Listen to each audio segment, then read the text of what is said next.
happy Monday and welcome to The Hash. I'm Jen Sanasie and I'm joined by my wonderful co-hosts Zack Seward, Ben Powers, Adam B. Levine, and David Morris. So we're going to get right into it, Zack. I think you have our first story of the day. What do you got? I do indeed. Tesla CEO Elon Musk said that Tesla would resume accepting Bitcoin for car payments once Bitcoin miners went 50% green. Some people are attributing a bump in Bitcoin's price to this statement, but we're a little wary of making such causation claims. However, I think this could be an interesting reversal in what has been a major player in the Bitcoin price wars of recent weeks. I'll throw this to you, Adam. Is this just like vapid signaling, or is there some news here? What do you think? What do you think of the latest Elon Musk pronunciation? I think you're muted, my friend. Is it just me? Anybody else? Sorry about that. Whenever we see Elon Musk, there's only a matter of time. I count a week, I forget how to use a microphone. I got you. It's all good. Welcome back. So anyways, whenever we see news headlines about Elon Musk, like, it used to be plausible that a lot of the things that he said were things that he actually believed. And increasingly, as the year has gone on, it's come to just look like he's looking for ways to grab attention that then distract from other things that are going on with Tesla. I don't actually know what he's distracting from, if anything. But again, the idea that we could have gone from, well, Tesla has made this large investment into Bitcoin and it's going to accept it for its cars, to then, no, it's not going to accept it for its cars because of the ecological implications, to now, well, yes, actually, we are going to accept it for the cars, and we never divested ourselves of it in the first place, just kind of reeks of opportunism that has nothing to do with the technology and more to do with sort of the narrative that's surrounding him more than anything else. We know that this very effectively draws attention away from other things that's happening. So the big question I would ask is, what else happened as this kind of announcement sort of came up? What was the additional context around it? I mean, the man just wants to have fun on Twitter. I mean, I think that's pretty clear. That could also be a plausible theory here rather than some underlying thing. I don't know. I mean, I will credit Neeraj of CoinSetter on Twitter, who I thought captured this point really well in the thread. I think he's trying to have it both ways, right? Tesla still owns quite a large cache of Bitcoin as a reserve asset. And correct me if I'm wrong, but the Bitcoin as a means of payment here didn't really go gangbusters when this was first announced. So the idea here that Tesla can kind of plausibly, kind of do something to quiet the haters on the ecological front while still holding a large amount of Bitcoin as a reserve asset, it does, like you said, Adam, it kind of strikes me as it's a bit odd, a bit disingenuous, and I don't quite know what to make of it entirely. David, I think I saw your hand go up, and I'd be very, very, very curious for your take on this one as well. Yeah. So, I mean, I have two thoughts on this. And the first is we had Saylor and Elon convene this thing called the Bitcoin Mining Council that supposedly is going to try and figure out how to make mining more green or set up for green Bitcoin. We haven't heard anything about that yet. I actually would be sort of somewhat positive on this announcement if the Bitcoin Mining Council at the same time actually comes up with something that can provide some evidence for the greenness of Bitcoin or of particular Bitcoin that are being mined. Because, he's now just saying 50% green, but how do we know that? There's no system in place currently to really reliably evaluate that for Bitcoin. So if he's actually committed to that project, there are obviously differing opinions on green Bitcoin. But declaring payments acceptance is like the laziest low effort way to signal your support for Bitcoin in general. So there's not much here.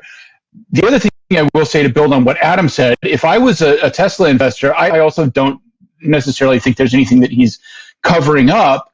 But he does clearly seem to be bored with the two companies he's already running if he's spending all this time talking about crypto. So if I'm a Tesla investor, I'm looking at all of this and going, why is this guy not trying to make money for me right now? Yeah, I think it can be like both vapid signaling and news at the same time, which is the unfortunate crossover event that we come across in this industry at times. And so, while I think that my overall view of it is like, okay, like, guy can tweet, let's wait and see what actually happens. I do think that people respond to this news. I do think in a sense we're seeing maybe an education happen in real time. I feel like we're, this long view and we're this process of like Elon Musk, thinking about ways to incorporate Bitcoin into Tesla, also, purchasing some for the treasury, while also then being like, oh, wait, there are these sort of energy implications, and then trying to, again, have it both ways in terms of addressing those while also continuing to hold it as the bottom line, which is overall more of a signaling of confidence in it, I think, than anything else. David, to your point, I think this was, if we're talking about this just as weird PR, like it was a missed opportunity in the terms of showing some progress for the North American Mining Council, whatever that may be, whatever that looks like, because I think that's actually what we're going to see. And we're seeing, people start to kind of signal in their own ways, like what means they're going to address about this. Like the industry is working to make itself more sustainable as we speak in a lot of little ways. So that 50% overall mark is going to be something, Adam, to your point, or David, I think it's going to be hard to get proper metrics on. But I also think this sort of shows that, maybe the fervor around this environmental critique that we've seen of Bitcoin is starting to lose a little bit of steam just because it's been going on for so long. And it really doesn't seem like new points are being brought up within this debate writ large.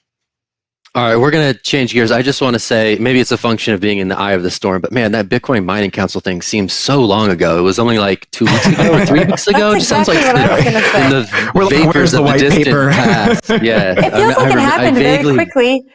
Yeah, and then there was nothing. Would be good to get some additional reporting on the board about what, if anything, has come of it beyond this little secret cabal meeting. But I will throw this back to you, Ben Powers. You have our next story of the day. What is it? I do, and we're keeping on the subject of Bitcoin mining. So a Bitcoin mining bill, in effect, if not necessarily in name, was slowly moving its way through the local New York State legislature. It had passed the House, it had passed the Senate, but just slowly died with a whimper last Friday with the close of the legislative session. So this was a bill that was sort of brought to the fore, again, during this fervor around the environmental costs of Bitcoin, that initially had said, let's try and ban Bitcoin mining in New York State for about 3 years while the environmental concerns are sort of looked at. That was eventually changed through another iteration to say, technologies that use proof of work can't plug into, the state's electric grid such that, it won't hurt New York's ambitions to be more climate or carbon neutral. And then finally, this last iteration had just kind of said, we're going to look at this closely and we might take some steps, but it died essentially with opposition from the International Brotherhood of Electric Workers, I believe the IBEW, which is the Electric Workers Union. So this just kind of shows, I think, in tracking maybe the Elon Musk tweets, the ways that these things really get spun up. And then as more people look at it, and as more people look at it critically, just slowly kind of die out for lack of a immediate or a clear answer, because these things are really, really complicated. But Adam, I want to toss this to you to get your initial thoughts. Yeah, so, New York has had an interesting relationship with mining, but I think that honestly, a lot of this stuff winds up drawing back to kind of the broader point, which is that there are fewer and fewer ways to actually argue against Bitcoin using any sort of good faith arguments. For a while, there were a lot of things that you could do. There were the criminal arguments. There were the kind of energy use arguments. There have been a number of arguments that have arisen over time. Wealth concentration was another one we saw for a while, but don't so much see anymore. You look at when the, on the one hand, you've got Trump tweeting about this, or not tweeting anymore, but Trump talking about this and saying that he doesn't want anything competing with the US dollar, as we discussed last week, saying the quiet part loud. And then you've got, Elizabeth Warren on the other side of it saying that Bitcoin needs to, we should ban cryptocurrency to address climate issues. These are signs that there just isn't much to say about it. And it's kind of hard to make good faith arguments that then build on those points to get you to the point that you want to go. And my belief is that that's where all of this is going anyways, is that government increasingly recognizes that this is a challenge to the hegemony of currencies and of the kind of regional monopolies that we have around the world. The U.S. is a primary one. And so you're seeing these arguments on the one hand continue to resurface after they've already been addressed. And on the other hand, they're doing so with a decreasing amount of sort of impact because we've already been here before and these arguments have already been made. So to this specific announcement, it's not surprising to me at all. I think it's a continuation of trend that these arguments are incredibly weak and get weaker the more that we hear from them. Adam, do you feel like, though, we just think the argument is getting weaker because we are in the space and we talk about it every day? I mean, if you look at governments around the world, these arguments and narratives are still ones that are really strong, that are kind of working against the crypto industry, as we'll see in our next story. And so, I mean, I think we think that the narrative is getting weaker, but I think it's one that's still pretty prevalent in international governments and back in the States. I think it's very prevalent. I don't think that my comment wasn't saying that we're going to see less of these. It's that we've already seen the worst that can be brought to bear here, and it's not that bad. And to the degree that it is that bad, well, people actually really want to solve those problems. So I think that I would take it from the other direction. I think that we have the advantage of focusing so much on this, that we see these arguments that are made in regional, small context by people who don't particularly understand what they're talking about, or if they do understand, are intentionally misrepresenting what they're talking about. And so we have the advantage of oversight to be able to see this and say, all right, here we go again with this one, right? So I think that's to our advantage, and it's just something that the rest of the world will catch up on. But again, if these were arguments that were going to work anywhere, they would have worked somewhere by now, and they haven't.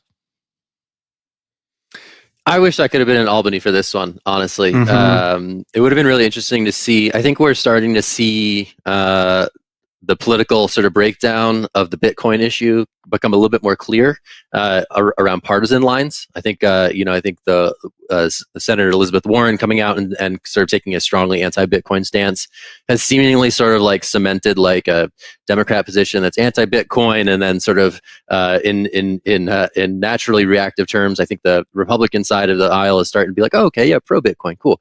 So I would be really curious about at the state level, at the state legislature level, if that political breakdown has sort of ensconced itself in the chambers of the New York legislature, right? Because this was passed in the Senate, did not pass the Assembly. We never got to see what Cuomo was going to say about it because it did not reach his desk. But I would have loved to have been in Albany for whatever conversations were happening about this bill and whether or not those talking points have sort of cemented themselves along political lines. Because I think that, to me, is something I see us moving more closely toward, given some recent pronouncements from DC.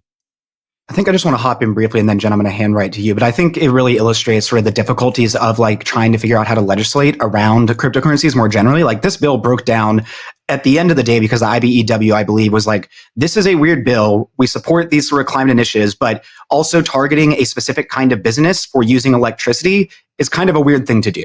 So I think that once you start to look at that, and it's really easy to make statements, right? It's really easy to take a strong stance on something. But once you get into the nitty gritty of trying to legislate around it, I think a lot of those arguments are going to break down because there is no kind of clear unitary solution in this regard. But Jen, continue us along our journey down the world of regulation. I was just thinking, if I was you, Ben, I would have an amazing transition right now, but unfortunately, I don't. Okay, so international regulators are cracking down on crypto. I mentioned this just a few minutes ago. The Thai SEC is banning meme, fan, and exchange tokens and NFTs, while in Italy, regulators are concerned about the unsupervised spread of crypto. So for me, this is just a case again of regulators trying to understand what's going on and maybe not really understanding and wanting to take time to figure out what's happening in the crypto industry. Adam, I'm going to kick it right off to you to get us started. What did you think when you read these stories this morning? So I think that there's an important differentiation here between something like Bitcoin and something like, say a meme token like the Shiba Inu coin, just off the top of my head, that was created by a person who holds most of the tokens, where there's, again, so the Thai move specifically, I think that all the types of tokens that they have a problem with are the types of tokens that have the potential to really make just incredible moves, even in cryptocurrency or Bitcoin terms, relative to what we've typically seen. And this is not against a backdrop of like a typical market environment. This is against a backdrop of extraordinary experimental monetary policy that's happening all over the world, not least of which in the United States. So I think that in a world where everyone is just gambling in these markets, they're trying to find the places that are most likely to blow up and try to steer people out of those because of the collateral damage it could cause within their own economies. that actually seems like a decent move from a regulatory standpoint if your goal is to try and prevent these types of blowups. Now, there's a big question about what really classifies something as a token that is like that. How is it different from Bitcoin? I don't have an answer for you on that.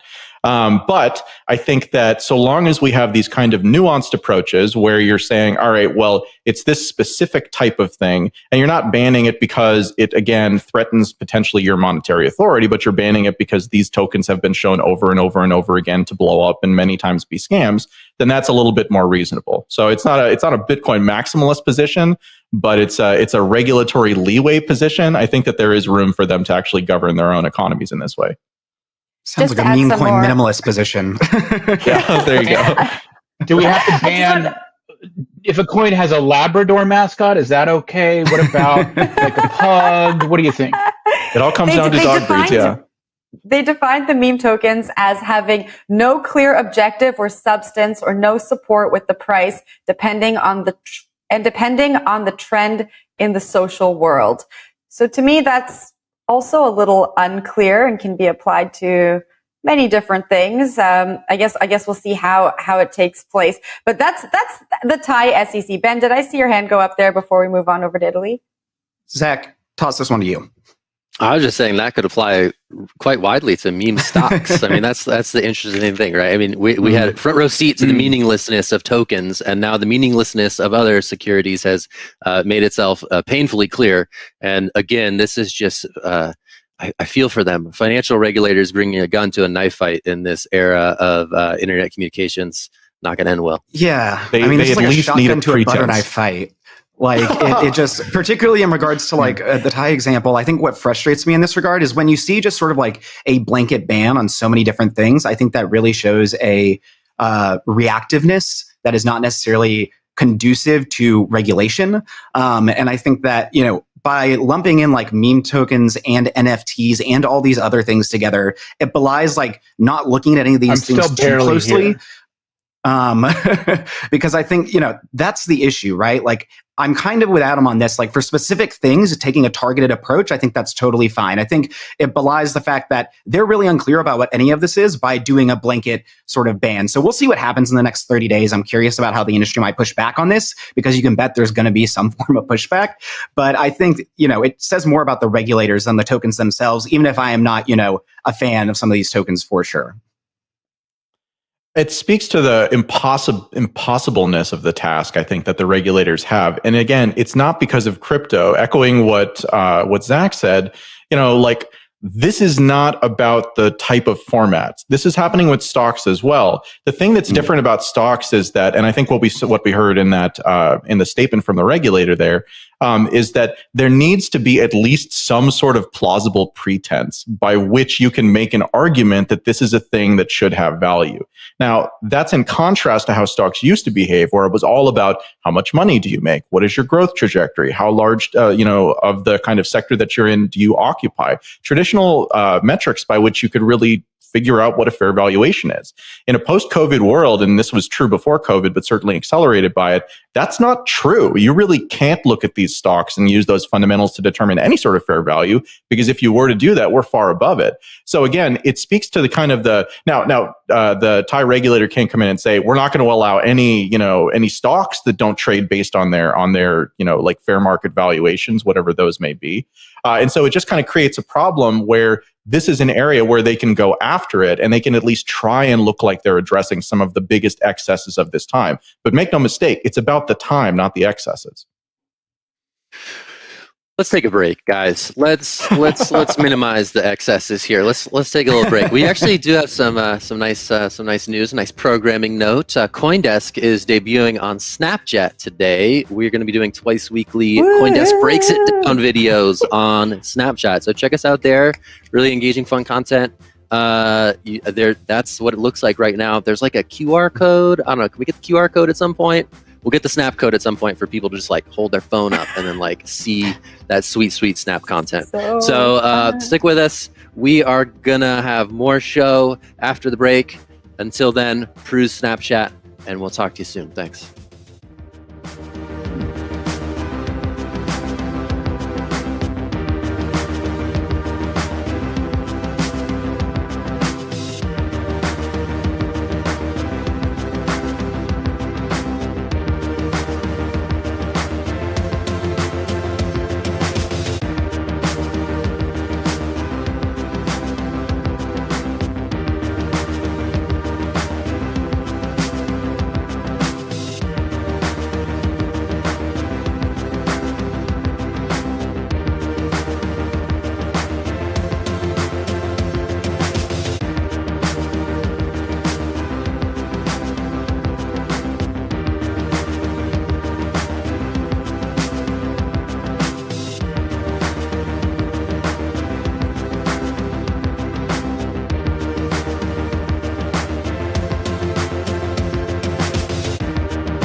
Hey, welcome back to the Hash. So over the weekend, there was a story about one of Bitcoin's sort of biggest improvement proposals that's been in the works for a long time. It's called Taproot, and it's actually a combination of different proposals that have pretty major implications around privacy, around scalability, not as significant around scalability, mostly around privacy, and then also kind of the complexity of the things that you can do. So without getting into the technicals too much, I think one of the most interesting areas that we will eventually be talking about, but are not talking about today, is the question of who will actually adopt this. Taproot, although it's now locked in, won't actually go into effect for 5 months. And then it's kind of up to the free market, different companies, applications around the world, to actually integrate some of the improvements that it offers. One of the primary improvements that it offers is built around the idea of privacy, which is that it makes it much easier to retain your privacy on the blockchain. Now, this is something that has a lot of advantages to it, but one of the disadvantages to it is that it potentially makes it easier to do illicit stuff like mixing coins. If you're a criminal or if you're just someone who wants privacy, you can do that too. David, I'd like to kick this to you to kind of get us started here. You know, when we're looking at an improvement like this, that is a technical improvement, but on the other hand, has implications for regulated companies. I mean, what do you think of something like this and a company like Coinbase? Is this something that we'll ever see make it in there, or kind of how do they deal with things like this? Well, Adam, you probably have a better sense of the exact process than I do, but just to clarify one thing, I believe it's primarily, if not exclusively, miners who signal for this sort of upgrade, correct? Correct, yeah. It's miners who signal for the upgrade, and then it's up to the network to implement it. So Coinbase, I don't know how much of a mining operation they have, if any, but certainly not substantial in the grand scheme of things. And so they don't really have a say in this. And miners, of course, with some exceptions, are not subject to the kind of regulatory scrutiny that a centralized exchange like Coinbase is facing. So it is really a situation where a lot of, if somebody believes this is a liability for them, it actually in some ways is better because Coinbase doesn't have any say in whether this happens or not. It's, again, an advantage of the Bitcoin system, which is that this is a sort of broad democratic process. I mean, you can debate the democratic nature of Bitcoin Core, but basically there's nobody who's saying, okay, now this is private. And that makes it in some ways a little bit easier from a regulatory standpoint to not be the person in the crosshairs, whether you're Coinbase. But I think that also brings up the second issue, which is regulatory response. And maybe we can talk about that a little bit more because the timing of this is pretty interesting from a regulatory and sort of ESG perspective, maybe. Did I see anybody else want to chime in? Ben? I Sure. just have a question for either Ben. Maybe you can address this when you say what you were about to say. So I don't know a lot about Taproot, and I'm interested in the privacy angle. Can you just kind of break down what this actually means, just for the normal person? Yeah, so I mean, the real kind of pivot here, and Adam, feel free to correct me if I'm wrong, is they're implementing Schnorr signatures. Now, this is getting away from their current digital signature algorithm, and these are basically smaller and faster signatures that have the added benefits of being linear, I believe you talk about in a bit of an article, which will boost Bitcoin's transaction privacy and allow for more lightweight and complex smart contracts, and just give it a little bit more flexibility and optionality. You know, if you look at something and consider it in regards to like Ethereum, where it's like trying to be the world's computer or something like that, this is giving those smart contracts, is really what Ethereum is built on, so a little bit more akin to that in terms of how, Adam, to your perspective, developers or businesses can like use them. And that's some of the interesting build outs here. I think in regards to privacy, though, in particular, what might kind of counter to what you were saying, Adam, is like Bitcoin mixers already exist, right? All of this tech already exists out there. And when it's meant to kind of address this privacy problem that Bitcoin has, where it's pseudonymous, but certainly not anonymous.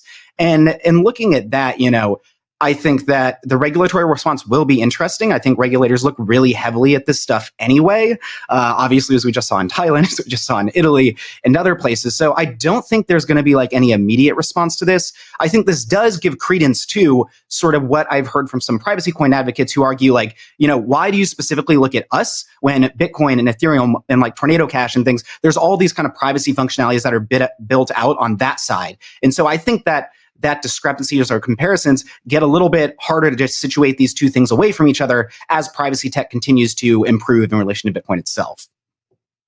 So, so when it comes to kind of technology around Bitcoin, like the nice part for people like us is that it doesn't really matter, right? Like ultimately the technology works. If it doesn't work, then we'll know it because someone will steal a whole bunch of money by way of cracking the Bitcoin network. And so again, like it's kind of hard to talk about these more technical topics. To the kind of a little more specifics around what Schnorr signatures and what Taproot introduces, the way that it gets to privacy is kind of interesting. Basically, these signatures allow you to take what would normally be a bunch of different individual pieces that are recorded into the blockchain, pieces of information, and combine them into one. So what that means is that right now, if you do something like a coin join, which is a technique used for privacy, to mix coins, it's obvious on the blockchain that you have done that. After Schnorr signatures, that will not be true. You will not be able to figure out that that's what actually happened. This is also true for multi-signature stuff. And the ability to kind of shrink a bunch of different things down into one thing also has implications around the complexity of what you can put in. So you can do more things that then take up a smaller amount of space because they're, again, indistinguishable from a single transaction. So Ben, I'll throw it back to you, but that's sort of the additional context around why this matters, and also why a company like Coinbase might have a problem with it versus something, else. Yeah, and I think that also increases like the larger anonymity set, right? Like right now, what it's doing is when you're looking at things like coin joins, those are red flagged. In some instances, some wallets do this because they imply a form of privacy. If you flip that and every single transaction looks exactly the same, then you can't just look at this, kind of anomaly and say, oh, that's probably something I should look at. Maybe more than exchanges, Adam and David, I'd be really curious about how the blockchain analytics firms are going to approach this, because they're the ones that really have skin in the game. And so I imagine that, they're already working on cracking privacy coins and doing everything they can to make this process transparent. So I think they're going to be moving much quicker than regulators would in this instance. Yeah, and I honestly, I would not at all be surprised if they figure out a workaround. I mean, Adam, I'm sure you know the cryptography way better than I do, but they've cracked some other stuff that's really impressive. So, it seems plausible. The ideal situation, to my mind, would be if this can still be cracked, but makes it a ton more work. Like that would be, I think, from a sort of privacy versus, visibility perspective, maybe a good thing from my perspective. Taproot versus the crypto sleuths, Ben. You got to write that up. You got to call all those crypto sleuthing firms and see what they want. And don't tell the mainstream press because they're going to freak out. Anyway, David, you got the last story of the day, man. Lead us out strong. Yeah. So, brief personal context. I've been reporting about crypto for a long time, including in 2017 and 2018 when there was the great ICO boom, right? And we saw a ton of small and large celebrities just aggressively shilling tokens and receiving undisclosed payments. These included total crazy people like John McAfee, Paris Hilton, who has sort of become a little bit more consistent and maybe informed. But we've, I think, maybe hit a new threshold, because what you're looking at right now is a promotional Instagram story from Kim Kardashian, which I don't know about fame in the more abstract sense, but in terms of social media following, this might be the biggest crypto shill of all time. There is one crucial point to make, which is that if you look in the extreme bottom right-hand corner of this image, she does have hashtag ad in there. And what that is a disclosure that she was paid for this promotion. And hat tip to Adam for spotting that for me, by the way, because I just assumed that she wouldn't. But obviously she has good lawyers and realized that she should do that. But at the same time, it's Ethereum Max. Oh, hey, credit where it's due. Yes. So there's some other stuff to talk about, but I'll open it up. Jen, you want to say more about the first Kim K crypto tweet or story? I mean, whatever? Why would you assume that I have something to say about the Kim K crypto tweet? So, David, you don't know, but Naomi on this show, she said that for her, she would know that crypto had reached a mainstream peak when Taylor Swift started talking about crypto. And for me, it was Kim Kardashian. And so I'm a little disappointed that it's an ad, to be honest. But was it ever going to be anything else? Yeah, I don't think so. But Kim gets paid between $300,000 and $1 million to post a single post on her Instagram feed. And so that's what was really interesting to me, is that there seems to be a lot of money going into getting celebrity endorsements for Ethereum Max. I think that the Floyd Mayweather fight in Miami as well, they were accepting Ethereum Max as payment. And I'm not sure how many celebrities were involved. Can I jump in on that one? But there were, sure. So I'm actually working on a write-up today to look a little bit deeper into Ethereum Max because of this reason. I am not yet clear that the relationship between Ethereum Max and the Mayweather fight was actually official. Now, Mayweather personally endorsed it, but the payment portal that they advertised as being a way to buy tickets using Ethereum Max was not the organizer's site. So I'm still looking into that, but just to put some context around that part of the story. I'll put some context on that part of the story. Speaking from experience in Miami, it was very bizarre. It was this moment where like a lot of celebrities were seeking out sort of like the crypto influential, right? It was like celebrities trying to hang out with crypto dorks was sort of like a prevailing theme in Miami. And the fact that this is happening right in the wake of said event, I think is an interesting tale, right? You know, you have Fluffy Pony, Monero maintainer hanging out with Paris Hilton, right? Like that is sort of representative of what Miami 2021 really was. So clearly that sort of word has trickled down to Kim K, and you know, Kim, more power to her, is picking the ones to promote. But yeah, I think we're going to see more of this. It's going to be, there's this weird moment where there's like this celebrity creator crypto crossover that we're going to be seeing a lot more of. Sometimes it's going to be cringe. Sometimes it may be like more buttoned up. But I think this is what we're going to be seeing in fits and starts. Adam, I'll throw to you next, but I also just want to make sure and nail down the idea that this is actually, you know, nothing about Ethereum Max or Kim K specifically, but the trend is definitely going to hurt people. And I strongly in general urge people to be cautious, because we're already seeing people mad at Elon Musk because they mortgaged their houses to buy Dogecoin, and then he got bored with it. That's all this is in a sort of bigger picture. Adam, you wanted to chime in? I just have one quick thing. If we can get the graphic back up for a second of what the tweet actually was, or what the Instagram message actually was. I have it on another screen here. It says, a few minutes ago, Ethereum Max burned 400 trillion tokens, literally 50% of their admin wallet. So I don't know anything about Ethereum Max, but I know that if they burned 400 trillion tokens and that was only half of what they had in their admin wallet, then that means they still have 400 trillion tokens in their admin wallet, which is a whole other conversation to have. The tokenomics are strong on this one. The tokenomics. We need a Brady Dale tokenomics explainer on Ethereum Max. All right, guys, shut it down. Enough of this. So we got very important things to say. First of all, check out our Snapchat, CoinDesk on Snapchat. Check that out. Second of all, Michael Saylor is on CoinDesk TV today at 3 p.m. Eastern. This is the guy who just completed a $500 million bond sale to, yes, go buy more Bitcoin. So we're going to talk to him at 3 p.m. to see what's going on there. Should be fun. And until then, read CoinDesk.com. Great stories on that website. And CoinDesk on Snapchat, which is the brand new toy that y'all should go check out.